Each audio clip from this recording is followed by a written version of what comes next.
Mateus 7, do verso 24 ao 27, está na página 9 do Novo Testamento. Convido a igreja para uma leitura alternada desse texto.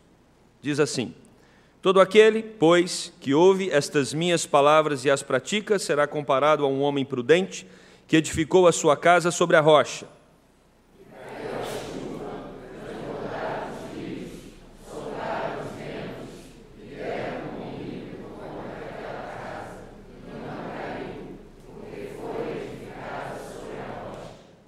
E todo aquele que ouve estas minhas palavras e não as pratica, será comparado a um homem insensato, que edificou a sua casa sobre a areia, juntos. E caiu a chuva, transbordaram os rios, sopraram os ventos, e deram com ímpeto contra aquela casa, e ela desabou, sendo grande a sua ruína. Meus queridos, nós estamos celebrando o mês de maio, o mês da família. Na última semana, no último final de semana, celebramos o Dia das Mães, e hoje eu quero falar sobre famílias felizes e seguras. Famílias felizes e seguras. Todo mundo quer que a sua casa seja um lugar alegre e um lugar também seguro.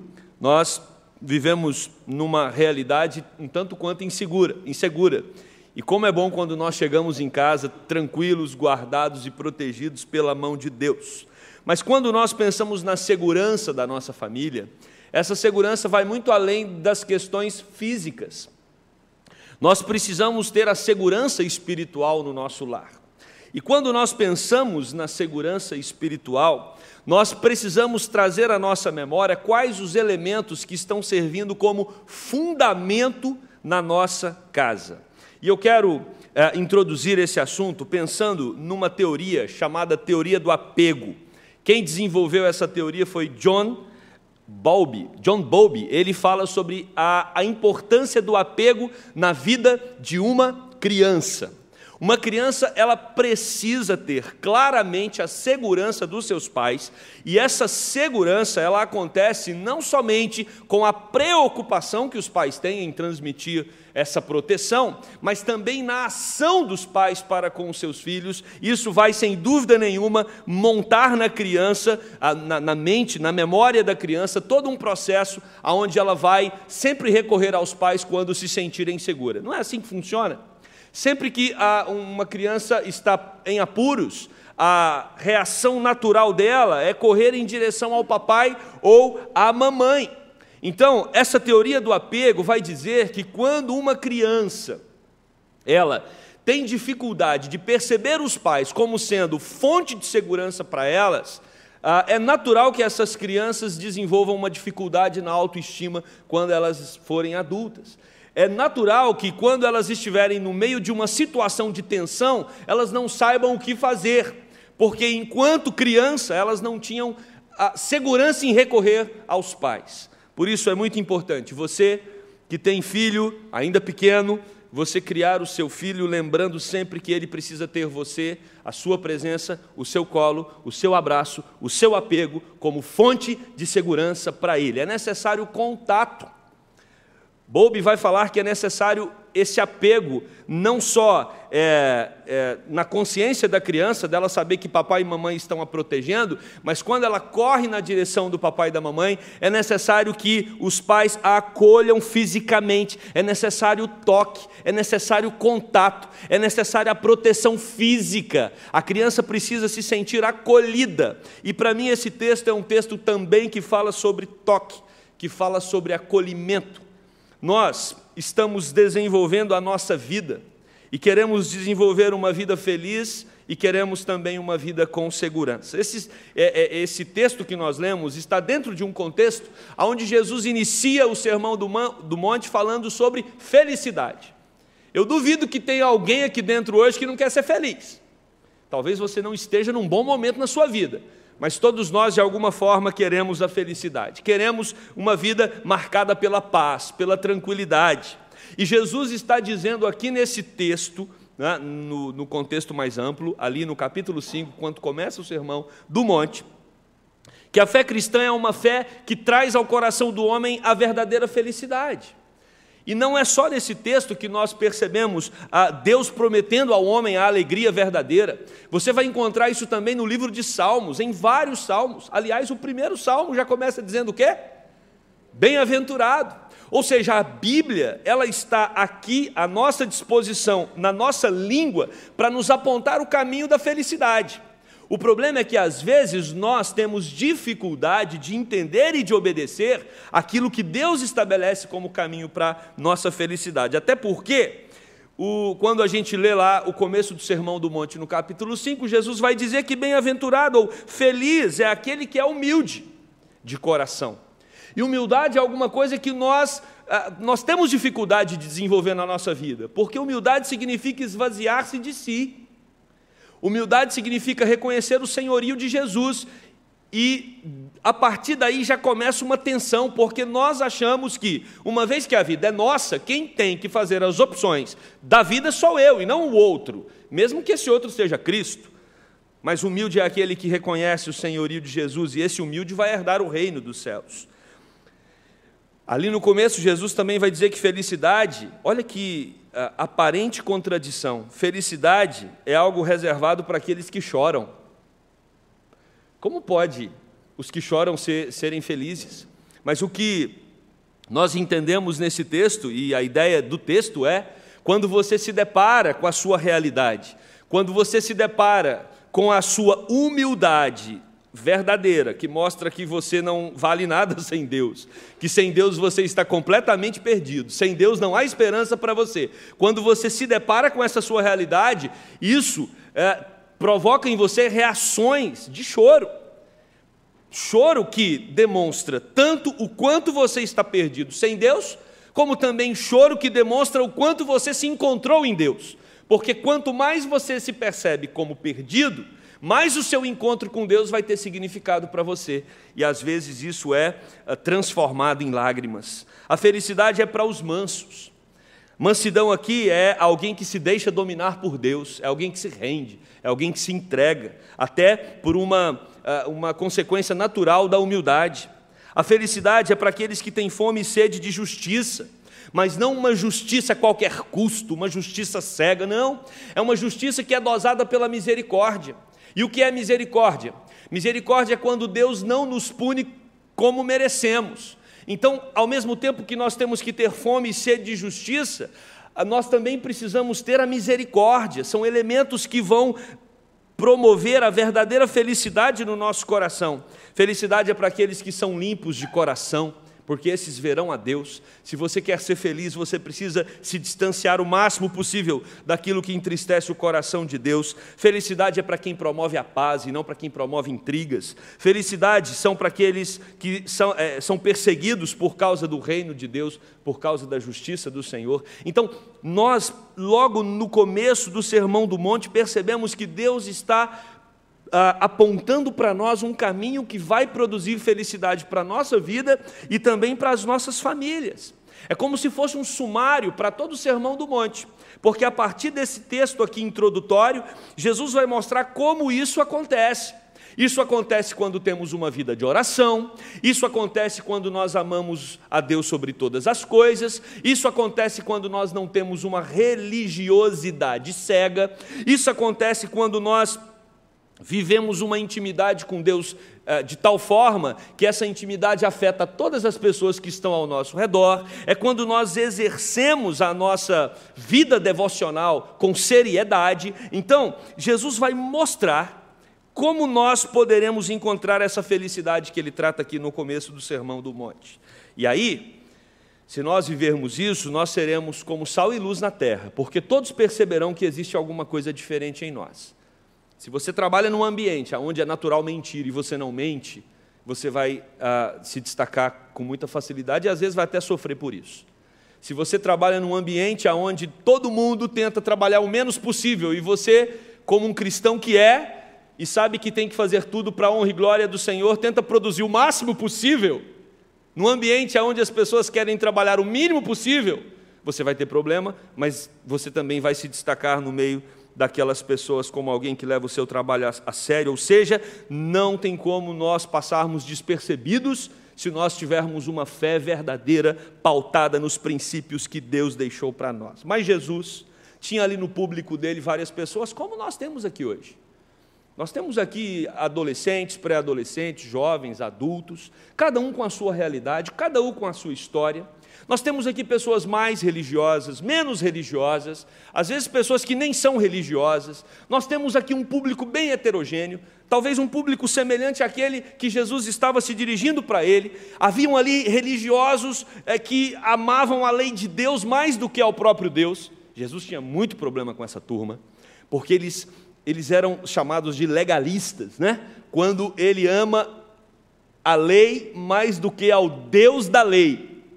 Nós corremos esse risco de amar as coisas de Deus mais do que o Deus das coisas. E aí nós podemos entrar por uma religiosidade perigosa. Havia naquele lugar ali pessoas que estavam querendo entender qual era de Jesus, qual o propósito da fala dele, aonde ele quer chegar com tudo isso. Então, haviam curiosos ali, haviam pessoas que tinham grande expectativa, que tinham fome e sede de uma palavra que os alimentasse espiritualmente. Então, havia um público muito heterogêneo, como há aqui hoje também um público heterogêneo. E Jesus, então, ao concluir o Sermão do Monte, ele conclui com essa parábola. E essa parábola é muito interessante, porque é uma parábola que é fácil de ser compreendida. E Jesus conclui usando essa parábola para dizer que não existe fé sem ser praticada. É muito perigoso nós construirmos uma realidade espiritual que permeia só no campo das ideias. É muito fácil nós sermos teólogos abarrotados de teologia, mas sem prática nenhuma, às vezes usando até a teologia para justificar a nossa ausência de prática no Evangelho. E Jesus, então, entendendo que havia esse público ali, um público que usava até a teologia para não viver o Evangelho, para não viver o próprio ensinamento de Deus, Jesus fala que de nada adianta você ter ou você conhecer toda a doutrina, ou você ser uma pessoa afinada com o conhecimento bíblico, se isso não é transformado de maneira prática nos seus relacionamentos e também na sua própria vida. Se você quer ter uma vida feliz e uma vida segura, se você quer ter uma família feliz e uma família segura, é necessário que nós nos atentemos a essa parábola. Jesus diz que haviam dois construtores, são dois construtores. Não são 3, não são 4 e nem 5, são 2. E sempre que Jesus vai falar da realidade espiritual, ele vai apontar 2 caminhos. Não tem um terceiro caminho, não tem uma terceira via. O Evangelho é assim. Ou você está com Deus, ou você está sem Deus. Não tem como estar mais ou menos com Deus. Essa é a mensagem da palavra do nosso Senhor. Por exemplo, no próprio Evangelho de Mateus, aqui no Sermão do Monte, capítulo 6, versículo 24, Jesus vai dizer: ninguém pode servir a 2 senhores, porque ou você vai aborrecer-se de um e amar ao outro, ou se devotará a um e desprezará o outro. Não podeis servir a Deus e às riquezas. Não podeis servir a Deus e às riquezas. E é importante entendermos que Jesus, de forma nenhuma, está proibindo alguém aqui de ser rico. Mas se você é rico e ama a sua riqueza mais do que a Deus, aí sim você está criando um problema com o próprio Deus, porque a sua riqueza se tornou o seu Deus, e é disso que Jesus está falando. Mas o que Jesus está dizendo claramente nesse capítulo 6, verso 24, é: ninguém pode ter 2 senhores. Ou Jesus reina, ou outra coisa qualquer reina na sua vida. Ainda no Sermão do Monte, capítulo 7, versículo 17, Jesus vai dizer: assim, toda árvore boa produz bons frutos, e toda árvore má produz frutos maus. Ou é bom, ou é mau. Ou é de Cristo, ou não é de Cristo. Mateus 10, 39, para terminar essa parte dos 2 construtores, para você entender claramente que são sempre 2 caminhos. Jesus diz: quem acha a sua vida, perdê-la-á. Quem, todavia, perde a vida por minha causa, achá-la. Você que entrou aqui hoje à noite, não existe uma terceira via, são 2 caminhos. Ou você está com Cristo, ou você não está com Cristo. Ou você ama Cristo, ou você não ama Cristo. Ou você crê em Cristo, ou você não crê em Cristo. É disso que Jesus está falando aqui nesse texto. E ele vai então, para ilustrar isso, dizer que 2 construtores resolveram fazer uma casa. E aí nós temos a questão do alicerce. A escolha do alicerce é determinante para a estabilidade da nossa família. Às vezes nós, como indivíduos e como famílias, nós nos preocupamos com tantas coisas. Nós nos atentamos a tantos detalhes. Às vezes nos perdemos em questões tão pequenas na nossa vida, nos envolvemos e gastamos tempo com coisas tão supérfluas, e esquecemos daquilo que é essencial. Imagina só, gente, um construtor, uma pessoa que ajuntou durante vários anos, recursos para construir a casa da vida. De repente essa pessoa já tem os recursos guardados, já tem a aprovação do banco para o financiamento, está tudo certo, está tudo pronto, mas ele não checa o solo aonde ele vai construir a casa. Muito cuidado, porque às vezes você e eu nos encantamos com o projeto do arquiteto, e agora cada vez mais os arquitetos estão desenvolvendo projetos com muita tecnologia. Você já vê a sua casa pronta em 3D no computador. E às vezes a gente se perde nos projetos, às vezes a gente se perde no sonho de nos vermos entrando na casa, na nossa própria casa, na casa que nós tanto sonhamos, naquele condomínio que nós tanto sonhamos. A gente esquece de verificar o solo. Muito cuidado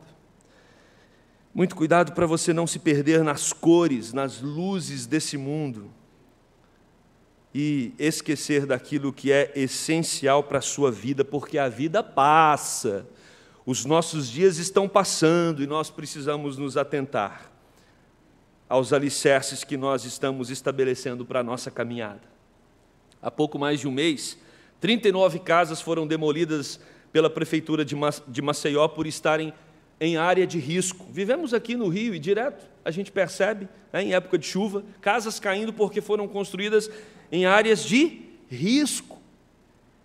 E se casas físicas caem, e as pessoas se desesperam porque perdem as suas casas, como nós vimos naquele prédio em São Paulo, é tão ruim você imaginar que ao sair daqui hoje, pode ter a possibilidade de você chegar e não ter mais sua casa. Isso vai trazer tantos transtornos para você. Mas às vezes, meus queridos, nós estamos construindo a nossa própria vida em terreno duvidoso. Não é nem a casa física, é a própria vida. Às vezes nós estamos vivendo dias nessa terra fundamentados num alicerce de alto risco. E essa é a preocupação de Cristo. E o que Jesus vai nos mostrar aqui é que nós precisamos estar atentos a esse detalhe da vida. Quando você vai adquirir um terreno, e eu pesquisei sobre isso, não que eu queira ou esteja procurando um terreno para adquirir, só como ilustração para o sermão, você precisa verificar a localização. Você precisa verificar o desnível, porque se você não gosta de escada na sua casa, você vai precisar de um terreno plano. A largura do terreno, a posição do sol, porque às vezes o sol da tarde vai ficar na direção do seu quarto, você vai ficar bravo, chegando, né? Se bem que o ar-condicionado hoje resolve isso, né, gente? A vizinhança, muito cuidado, vai que é do lado de igreja. As limitações legais, se está tudo certo, você precisa verificar a valorização do terreno, porque às vezes você olhou um terreno, se encantou, a pessoa viu que você se encantou, jogou o preço lá em cima. Verifica. Mas mais do que tudo isso, irmãos, é importante nós verificarmos o tipo do solo. Contrate uma empresa especializada para verificar a sondagem. E aí eu descobri que existem 3 tipos de solos aqui no Brasil que são comuns. O solo arenoso. O solo arenoso, os componentes da areia possuem diâmetros que variam de 0,05 milímetros a 0,48 milímetros. Então, é possível ver a areia. É só você ir na praia que você vê o grão da areia. E quando você tem um terreno assim, com areia, quando esse terreno ele entra em contato com a água, ele vai se mover facilmente. É disso que Jesus está falando, quando ele diz a respeito do indivíduo que resolveu construir a sua casa na areia. Para a construção, isso representa um grande desafio, já que onde há lençóis freáticos, o solo arenoso pode permanecer firme enquanto não está em contato com a água, mas entrando em contato com a água, a areia ela se move e a sua obra pode ir para o chão. Mas existe também o solo argiloso, que é um solo muito comum no Brasil. Esse sim é um solo mais compacto. Ele possui grande capacidade de aglutinação. Os grãos de argila são microscópios. A medida em milímetro é 0,005. Enquanto a areia você pode ver a olho nu, a argila você não vê o grão a olho nu. E quando ela, então, entra em contato com a água, ao contrário da areia que se espalha, a argila ela fica mais compacta ainda. E tem um outro solo, que é o solo siltoso, que é um solo tão fino quanto a argila, mas ele é como a areia. Ele, em contato com a água, ele pode ameaçar a obra. E Jesus está usando este exemplo do solo para falar para mim e para você sobre o cuidado que nós devemos ter com os alicerces da nossa vida. E ele começa no versículo 24 dizendo: todo aquele que ouve as minhas palavras e as pratica será como um homem prudente que construiu a sua casa sobre não é nem sobre a argila, é sobre a rocha. Não há qualquer risco da sua casa desmoronar se ela for construída sobre a rocha. Mas como construir uma casa com esse alicerce? O alicerce aqui são as palavras de Jesus. As minhas palavras, aqueles que ouvem as minhas palavras. Você não tem uma outra fonte para te dar segurança na vida, senão as palavras do próprio Jesus Cristo. Quando Jesus Cristo ele trabalha o Sermão do Monte, você vai perceber, ao estudar profundamente o Sermão do Monte, que ele todo encontra fundamento no Antigo Testamento. Toda a lei que é expressa aqui no Sermão do Monte, ela sai do Antigo Testamento. Então o Sermão do Monte está falando sobre a Bíblia toda, sobre a lei de Deus de maneira geral. Nós precisamos, para alicerçar a nossa vida em terreno seguro, crer que as palavras de Jesus são palavras verdadeiras, crer que Ele é o caminho, crer que Ele é a verdade e que Ele é a vida, e que Ele sim pode nos dar a verdadeira segurança. A Bíblia vai dizer que Ele é a própria palavra, a Bíblia vai dizer que Ele é o verbo de Deus, mas a Bíblia também diz que Ele é a rocha, Ele é a pedra, conforme Isaías 28,16, o profeta escreve: portanto, assim diz o Senhor Deus, eis que eu assentei em Sião uma pedra, pedra já provada, pedra preciosa, angular, solidamente assentada, aquele que crer não foge. Jesus é essa pedra que é prometida já desde o Antigo Testamento. E quando nós alicerçamos a nossa vida, quando nós construímos a nossa vida sobre Cristo, que é a rocha, nós podemos ter segurança e tranquilidade nos nossos corações, porque Ele é quem vai nos proteger. O apóstolo Paulo também escreve em 1 Coríntios capítulo 3, versículo 11, porque ninguém pode lançar outro fundamento, além do que foi posto, o qual é Jesus Cristo. Ele é o nosso fundamento. Quem constrói sobre a rocha pensa em algo seguro, duradouro e resistente. Porém, quem constrói sobre a areia está centrado apenas nas facilidades do presente. Meus queridos irmãos, quando nós falamos que Jesus é o centro, que Jesus é a rocha, que Jesus é o alicerce, que Jesus é a pedra fundamental para construirmos a nossa vida, nós precisamos nos atentar, porque não estamos falando de religião. Não estou dizendo aqui que a igreja presbiteriana é a rocha. A igreja batista, não é igreja. A rocha, o fundamento é uma pessoa que tem nome, uma pessoa que veio ao mundo, que se revelou como Deus, que morreu numa cruz, que ressuscitou dos mortos. Ele é a verdade. Às vezes nós nos perdemos em questões periféricas. Mas como que eu vou seguir a Cristo? Tem uma pessoa no meu trabalho que fala que é de uma igreja tal, que é evangélica, mas vive de uma forma que não tem nada a ver com aquilo que Jesus Cristo pregou. Não olhe para a pessoa. Ele não é a rocha, ele não é o fundamento é Cristo.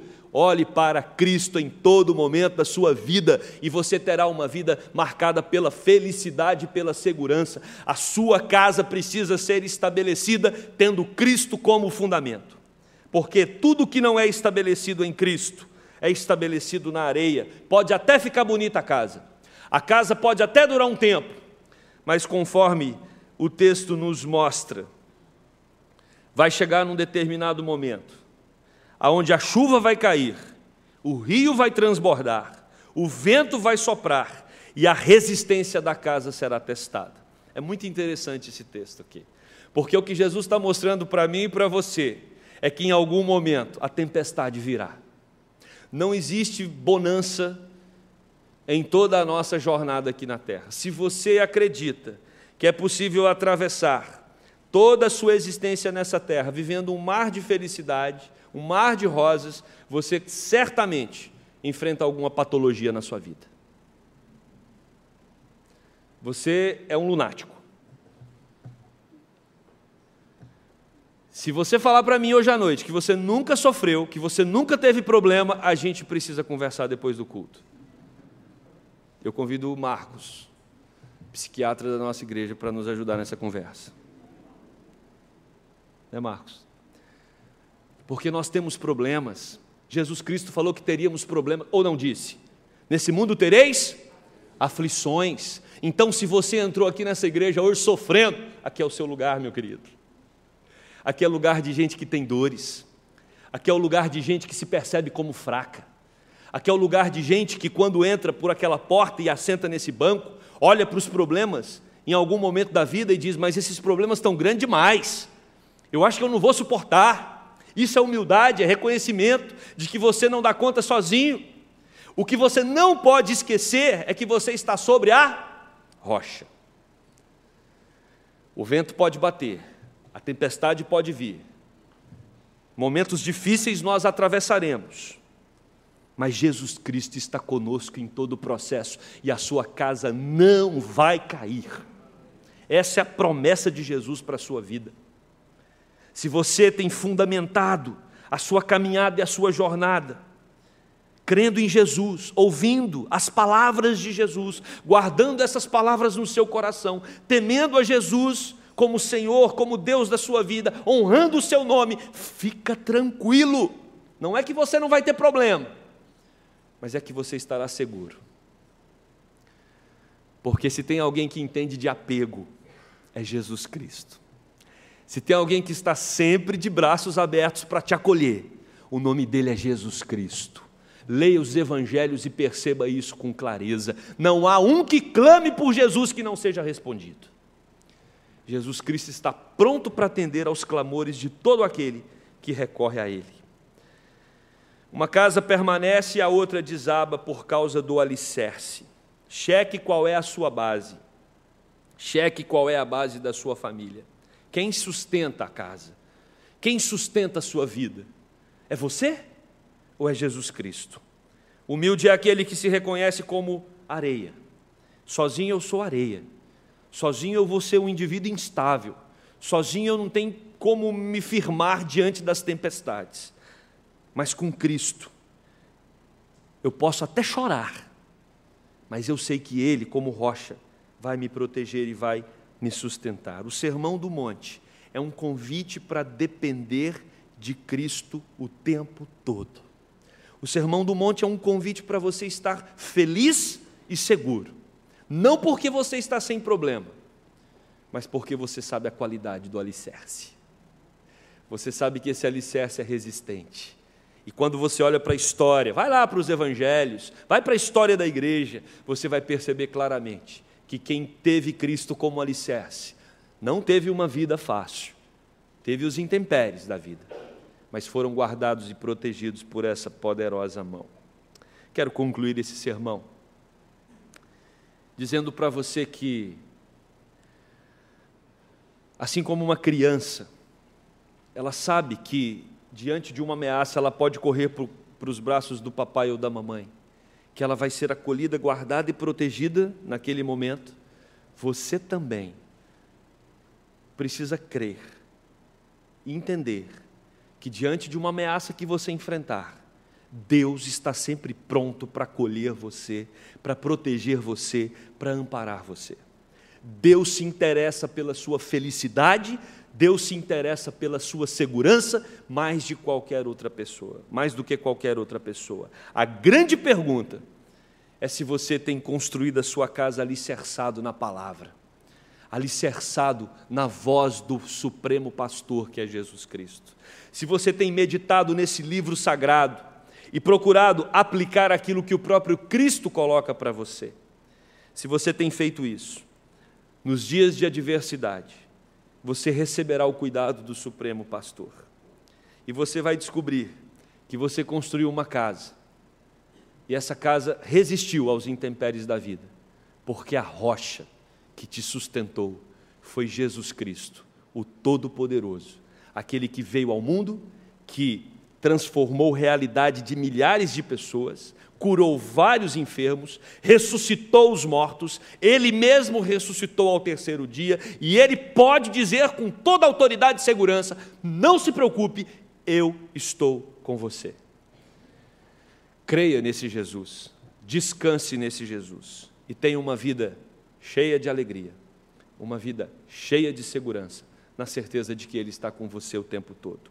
Por outro lado, se você optar pela casa na areia, a sua casa pode até ficar bonita, tão bonita quanto a outra, ou às vezes até mais, mas ela não vai resistir às tempestades, não vai resistir aos problemas que vão aparecer ao longo da jornada, ao longo da caminhada.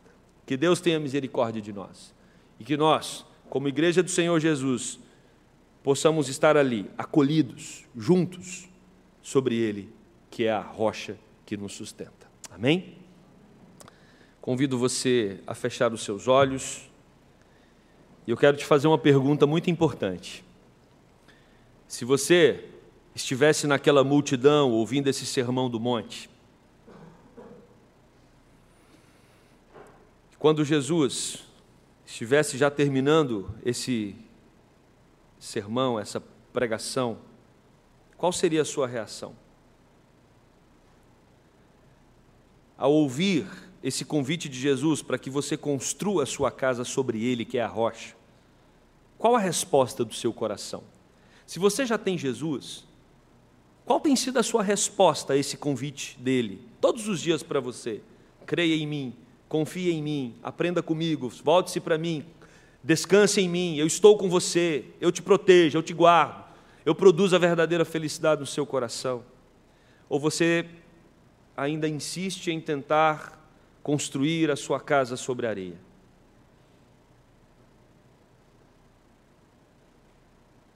Foque os seus olhos naquele que é a rocha, construa a sua casa sobre Ele, e você vai descobrir o que é felicidade, o que é segurança. Mas se você entrou aqui hoje à noite e ainda não conhece Jesus, não reconhece como seu Senhor e Salvador, eu quero fazer um convite. Experimente viver sobre essa rocha. Creia nesse Senhor Jesus. Ouça a voz dEle. Vá até Ele. Aprenda com Ele. Você vai ver que não tem nada melhor do que construir a vida sobre aquele que nos deu a vida. E por isso, então, pode nos dar a segurança e a certeza de que Ele vai nos proteger de todas as situações. Não tem nada melhor do que receber o apego do nosso Senhor Jesus Cristo, nos protegendo, nos sustentando e nos amparando. Creia no Senhor Jesus, e você vai ver que no lugar da instabilidade da areia, entra a estabilidade da rocha. No lugar da insegurança, entra a segurança.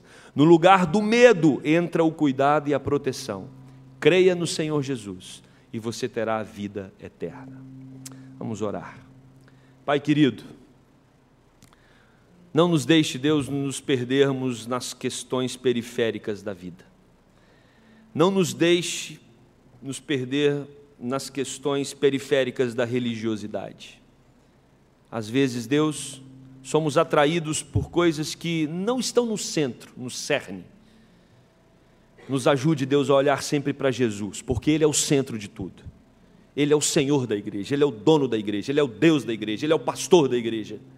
Ele foi quem deu a vida pela igreja, Ele é a rocha da igreja, que tanto, Deus, a igreja presbiteriana da Gávea, como as nossas famílias, como a nossa própria vida, que todos nós, Deus, nos empenhemos para construir a nossa casa sobre a rocha, que é Jesus Cristo.